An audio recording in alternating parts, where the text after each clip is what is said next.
কম সময় আছে, 20 দিনও নাই, 18-19 দিন আছে। তো এই 18-19 দিনে আসলে আমাদের কারো ঘরে থাকা যাবে না।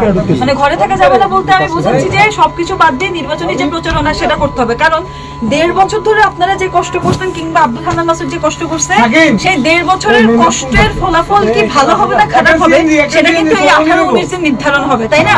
তো এই 18-19 দিন যদি আপনারা মানে হাঁপাই পড়েন তাহলে কিন্তু 1.5 বছরের যে কষ্ট সেটা কিন্তু পুরো বৃথা চলে যাবে। তো এখন আমাদেরকে এই বাকি যে কয়টা দিন আছে এই কয়টা দিন আল্লাহর উপর ভরসা রেখে কষ্ট করতে হবে। আর মোস্ট ইম্পর্টেন্টলি আমাদের মা বোনদেরকে বুঝাইতে হবে, এই যে যে বাড়িতে থাকেন সেই বাড়িতে কি আরো 4-5টা ঘর আছে না, সেই ঘরের যে মা বোনেরা আছে তাদেরকে হ্যাঁ ভোট সম্পর্কে বুঝাবেন। কারণ মা বোনেদের অনেকের কাছে কিন্তু কি হ্যাঁ ভোট কেন দিব এটা কিন্তু ক্লিয়ার না। তো হ্যাঁ ভোট সম্পর্কে বুঝাইতে হবে। আবার অনেকে আব্দুল হান্নান মাসুদকে পছন্দ করে, আব্দুল হান্নান মাসুদকে চেনে, কিন্তু মার্কা যে শাপলা এটা কিন্তু আবার অনেকে টিক দিতে পারবে না। ফলে শাপলাগুলির মার্কাটা কি, দেখতে কেমন, এই জিনিসগুলো আমাদের মা বোনদেরকে ভালো করে বুঝাইতে হবে। আর আরেকটা হচ্ছে যে যেহেতু এবার ভোট দেওয়ার সময় একদম সকাল থেকে, ফলে সবাইকে চেষ্টা করতে হবে সকাল সকাল কেন্দ্রে চলে যাওয়ার, ভোটটা দিয়ে দেওয়ার। কারণ সকাল সকাল যদি নিজেদের ভোট নিজেরা ব্যালটে ঢুকাই ফেলতে পারেন তাইলে এরপরে কিন্তু কোনো ধরনের অনাচার অরাজকতা যদি সৃষ্টি হইতে চায়ও, মানুষ আপনারা কি ভোট দিয়ে বাসায় চলে আসবেন নাকি? আসবেন না। ভোট দিয়ে আপনারা কেন্দ্রগুলোর সামনে থাকবেন না, আপনারা ভোট দিয়ে রাস্তায় থাকবেন না।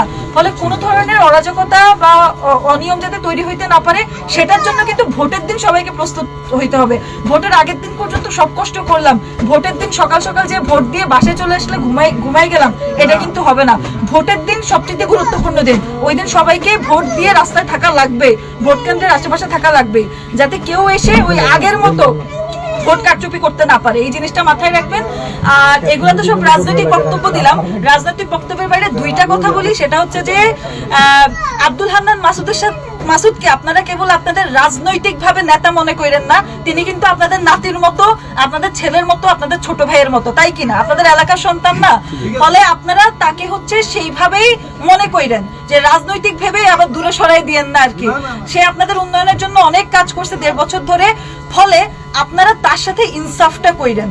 তার সাথে যদি আপনারা ইনসাফ করেন, 1.5 বছর ধরে যে আপনাদের জন্য এত কষ্ট করছে যাতায়াত ব্যবস্থা, শিক্ষা ব্যবস্থা, চিকিৎসা ব্যবস্থার উন্নয়নের জন্য, তাইলে তার সাথে ইনসাফটা তো আপনাদের করতে হবে। ইনসাফ যদি আপনারা না করেন তাহলে কিন্তু আল্লাহর কাছে দায়বদ্ধ থাকা লাগবে। আরেকটা কথা হচ্ছে যে এই যে জামাতে ইসলামী আর এনসিপি এখন এক হইলো, এই এক হওয়ার কারণই হচ্ছে যে যখন ভালোরা এক হয় তখন কিন্তু খারাপটাকে কি প্রতিহত করা সহজ।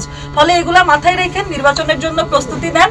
আর সবার সাথে আবারও দেখা হবে ইনশাআল্লাহ।